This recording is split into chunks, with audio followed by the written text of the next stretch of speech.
Greetings and salutations to our fine podcast audience. Welcome to episode 178.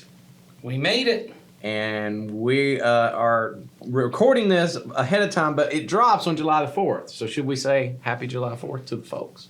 Because they're probably not even listening on the day it drops. I think you said the words Happy July 4th, and I just said those words too, so that counts. Well, I'm not at work on July 4th. You know, the interesting thing that nobody really cares about. Oh, nobody cares. But me. Okay. We're recording 4th of July on Juneteenth. That is true. See how... You want to make a connection there? There is a connection. There is a connection. It's, the final place where the words were, all men are created equal, and they all can be free to... There you go. So Life, liberty, pursuit of happiness all became took true place on Juneteenth. for all men, and then eventually we said, had to get around to the women too. We had to also get around to the women. Eventually we get around and go, you know what? They fought for it long enough. Let's include women. That's the thing about we just slowly letting everybody have freedom, but not all at once. Begrudgingly, every time. Letting go of it slowly, one at a time. The land of the free incrementally. I like that. Except for the indigenous people. You got that too. You had to pour cold water on that discussion. That's right. Sawyer. But thanks for that. There you go. That's right. All right. So today on the podcast, we do have a question. But before we get to the question, we have other things that people have sent in to us. Our self-described super fans. All right. That have sent stuff over the past Keith few weeks. Spear. Yeah. I'm just naming one randomly. I don't know who sent it because they did not attach why their would name. you assume? Maybe he would find it an embarrassment to be a super fan. He and might. You have just You just now. outed You it. have now. Well, I know his handle, and he occasionally makes comments, so I know which one he on Facebook, on YouTube. I know who Keith is. All right. And I know who Keith is in real life too. I do too. Good for you. We all do. I do too. He's a great guy. Awesome. All right. So, like I said, I don't know where these came from. Whoever sent them in, they didn't want to own them, but that's okay. Just know we're probably gonna make fun of them. That's what we do. Potentially, That's unless what we do. we really like one. And I hope it doesn't hurt your There's feelings. a chance we could like one. Maybe. I got 1, 2, 3, 4, 5.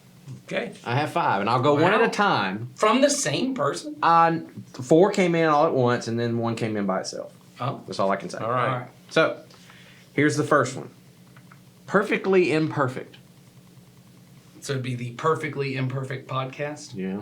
It's cute. That's cute. Does It's it roll? What were we Yeah, looking it does roll off the tongue. It does hit that. I would like more specificity into what we're even talking about, or what we're doing than just perfectly imperfect. You want something that says what this was about. Yeah, I would like it to be a little more descriptive of what the podcast is. Perfectly Imperfect sounds like something that is two millennial women sitting around drinking wine talking about their moms. That's what it feels like to me. It's like, well, we don't get it perfect, but we're perfectly imperfect. So it's actually 3 guys of all 3 generations sitting around drinking weird soft drinks. Yeah. I have a water today. Do you? I have a We both have LaCroix. LaCroix. I have beach plum. I have lime because there are people that don't enjoy lime. So I drink it for them. All right. Sawyer. I like lime. I'm just saying they get left in the refrigerator a long time, so I drink them to help out. I enjoy all things. All right, let's see what this next one is. I feel like it's very dry and descriptive. Maybe I think that's So it's more descriptive than the last one. Perfectly Imperfect. Yeah. Nathan has created a fake podcast with that. Okay, There that'll we be go. starting next week. Yeah. The second name suggestion was Teach, Learn, Change. Oh. It is very descriptive, a It little is. harder to roll off the tongue, Doesn't and it does seem to change POV. So if we are the ones Point of view, people, for people that don't like If we are the ones I know one teaching- person on this podcast that hates them. hates what? Acrostics. Oh, letters. gotcha. Okay, Yeah. him. He is the one who He's hates the one them. that hates it, I don't know why he's speaking of himself that way. Teach, learn, change. It's changing perspective. I'm assuming, unless I'm teaching, or Jason's teaching, I'm learning, and Ed's changing, or we're all flipping it around. It feels like it's someone is teaching, and I assume that's the 3 teachers on the podcast. Then it switches to an audience perspective of learning, and then maybe a smaller handful of those choose to change. I don't know. So I like it. It is more descriptive of what's going on The POV changing is a little confusing. How about perfectly imperfect teaching, learning, and changing? Wow. That's good. We're definitely getting closer. I know that everyone that knows me knows that I try to keep everyone happy. Yeah. Moving along. So I'm just trying to, whoever sent those, I'm trying Okay. to help your idea. Here's the third one. You ready? Imperfect community. Okay. Also, good. I don't have any Yeah. problem. I don't have any specific ones on that other No. than I don't know that it says much of what we're doing. No, it doesn't. And then the fourth one, not the final one, the fourth one is Christ-centered connection. That's CCC. Yeah, I think they were trying to go with CCC on that. Oh, okay. I think got they it. were. I don't Got know, it. but I'm guessing. But All right. Not bad. A little harder bad. to roll off the tongue on that one, but I do like the direction we're going in this, and I like that people are sending them. I do too. And I thank just you want to for say that. I really appreciate that, and that you allow us to tear them apart. The last one, though, I think is the cutest one we've had so far. Well, I like You haven't cute. read it yet? No, it's cute. It's very cute. Okay. Right. Are you ready? I'm am. very ready. Like a cute little puppy, or Maybe. But it's a cute It's little just phrase. a gif of a baby sleeping. It's a cute phrase. Here it is. The 3 peas in a pod. I think they were. I will tell you this much. That is by far my favorite one that's been I sent knew in. it was coming. I knew like that somebody one was gonna because like that one. because it's one. It is descriptive. The three. I'm assuming 3P is P's three is pastors, preachers, preachers, whatever you something. want to Yeah, say. yeah. We are on a pod, Cast. and then Wow. you've got, and then it's all tied together. Did you just now get that? I didn't think much after it because me and cute. I know it doesn't work for So you. as soon as you said it, I was like, I'm not gonna think I anymore will about say- that. I don't want to offend anybody. But I will say that one. That one's getting put on the future bracket. I'm just Okay. saying on the future bracket. That one gets a good seating. That's like a 1 through 4 right there. Ed's turning his nose up. okay, I'm okay. 3 peas in a pod. Not a bad. I don't not want a to bad act time. like I have any influence on any of this because I probably don't. And I would just like to hear Jason say every week, "Welcome to the 3 peas in a pod Yeah. podcast." He would love that. Yes, that I would very much like that. I would just say that's a. Sawyer, what's your take on that? I would also like to hear Jason say that. I would like to See? hear all three of you start alternating. Who says saying 3 that. peas? What Yeah. if we? No, that's so a change. different part. Welcome to the 3 peas in a pod. We went down the line, and each one of Now us. we're cooking with gas, people. So I'm just Can this saying. get any cuter? I like It's so it. cutesy. I'm feeling good about this. Hold your breath. Ed's trying to veto this thing hard. I'm not vetoing it. I just know that when he gets, if I'm the last one or the first one, Yeah. I've already stopped it. I like it. I like it. Or So- the one in the middle. I guess you can put me any one of those. I will say right now, 3 peas in a pod is front the runner? it's the front one runner. to beat right now, folks. So. It might actually be funnier and cuter if there is like a blank slot where Ed didn't say his, so like it's out of order and stuff like that. And we just every insert other different things in? Exactly. You could Maybe. This is the kind of stuff that makes funny subject lines on email. I just Nobody knows what that Nobody knows what you're talking and about. it doesn't matter. Sawyer knows.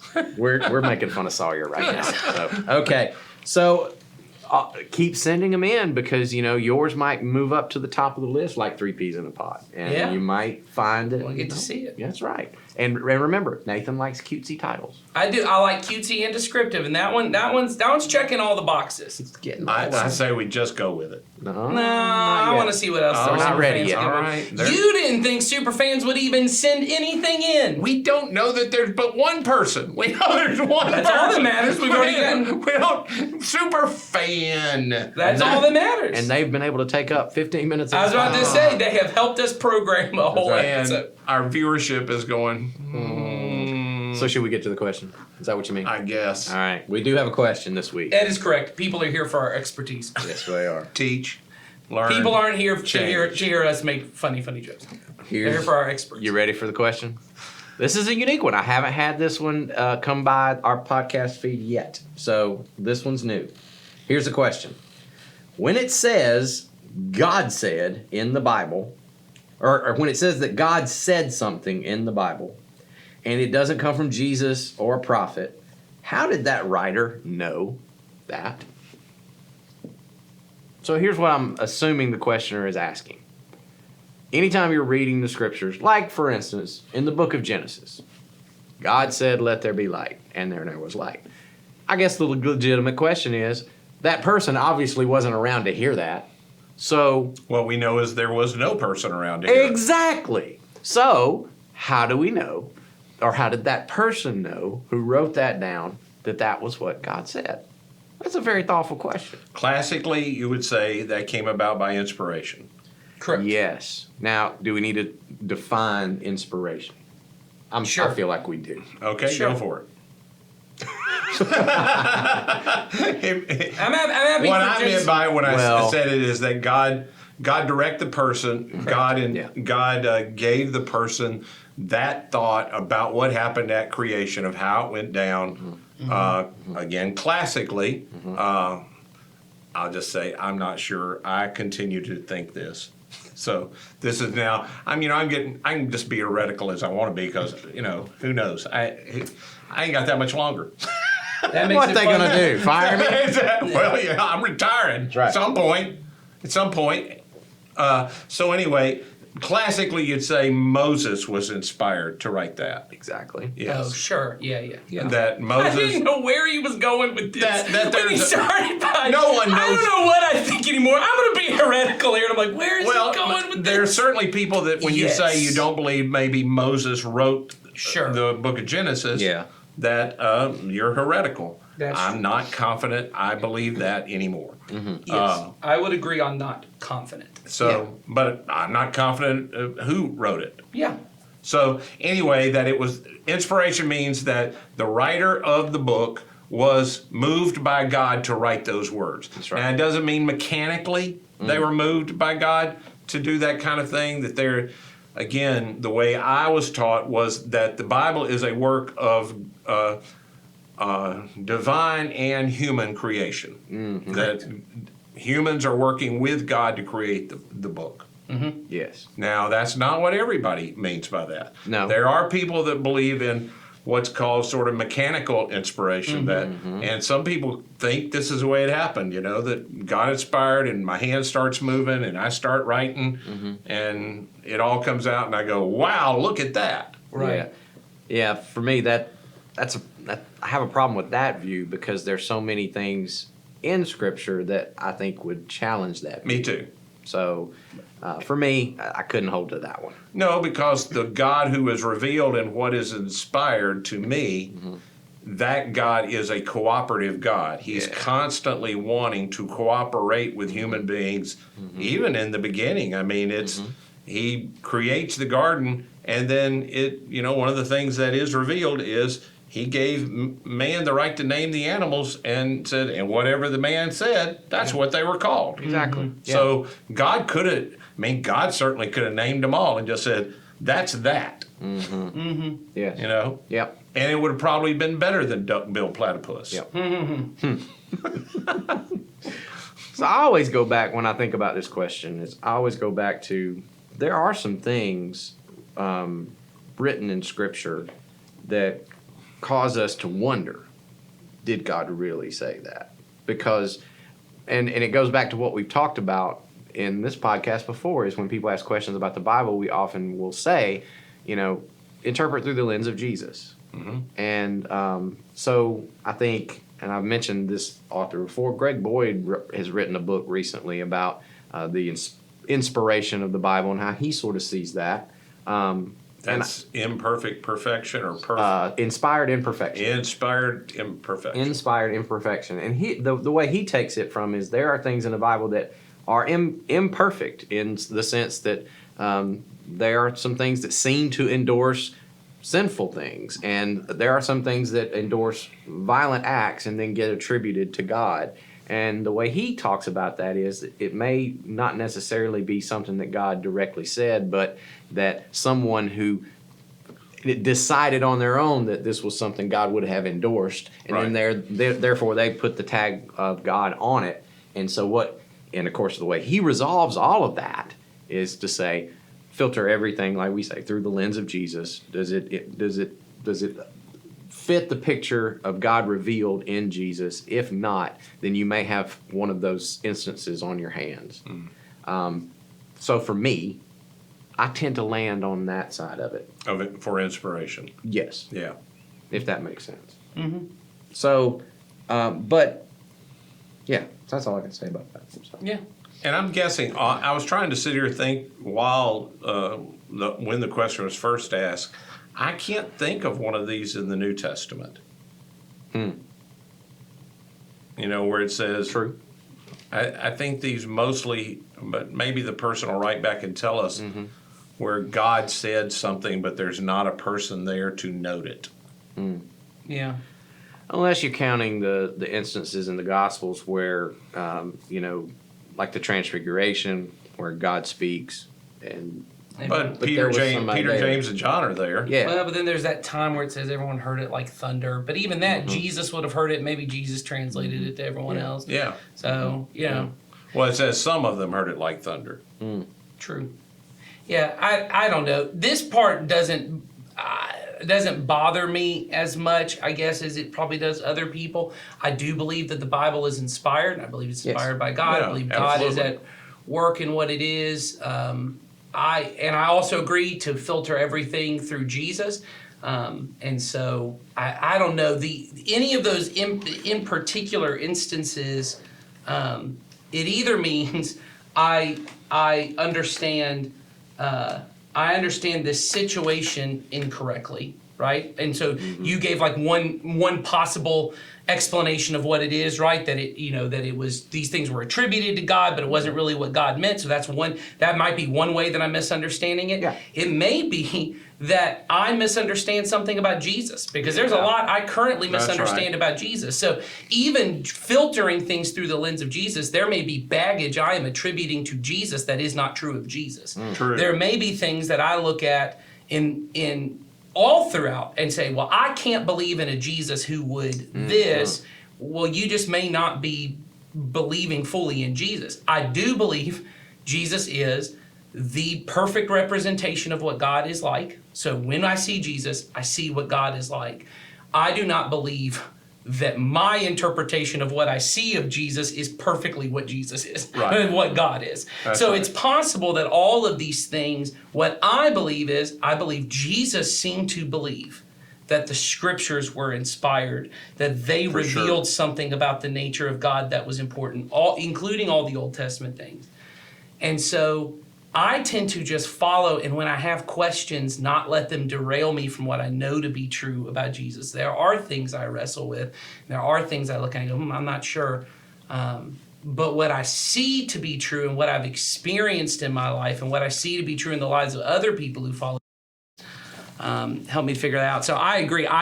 When you talk about whether Moses wrote the first 5 books of the New Testament, the Old Testament or not, I don't know fully what. No. I can see I've seen people say that it was written during the Babylonian exile, and I've seen other people, and I go, that's very interesting. I can see the arguments for both sides of it. Yeah, and me go, too. Okay, maybe, yeah, I can see all of that being true. I've seen people that I very much respect who think that most of the Old Testament and lots of the New Testament is more even written by a community of people, that there are editors that are taking these stories, and because the Bible is a communal text, they're taking the same stories and they're let's figure out how this interprets to what we're doing now. All of that could be true. But what I know to be true is I have experienced, I've seen, I trust, based on the information we've talked about in other podcasts, the reliability of the New Testament scriptures and what history seems to say about the early church and its movement, that Jesus is the risen Son of God. That's where my confidence is. And so when, and I'm not saying anything about the person who's asking the question, but when I see something, I don't tend to get hung up a bunch on, well, how do they know that's what God said, or how do they do that? I think the question's reasonable. It's I'll be honest, it's not one I've ever heard before. I've never had anybody ask me this, but it's a reasonable question. Oh, sure. Yeah. Who knew this? How did it come about? All of those kind of things. That's all completely reasonable. I think we've said before about the scripture, a thing can be inspired and be true and not be historical. That's true. You can have a thing that is told to convey sacred truth, it be inspired by God, but what it is describing does not necessarily have to be historical event.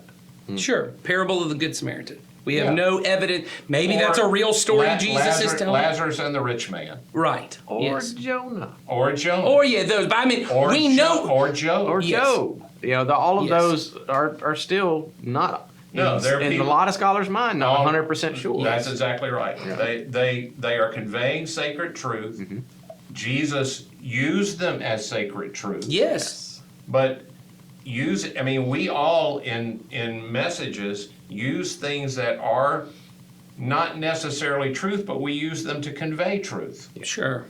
You know what I'm saying? Mm-hmm. We use quotes from people, we use stories, we use movie clips, we use things to convey to our audience things that are true, to move them toward the life that God would have them to be. The thing themselves is conveying a truth, but it may not be itself historically true. In every single In detail. every single detail. Yeah. And I think people get really hung up on when they say, is it true? What they mean is, did it happen exactly the way that is described? Now, I will say about the New Testament, there's, and particularly the life of Jesus, I believe it's historically true, Yeah. factually true.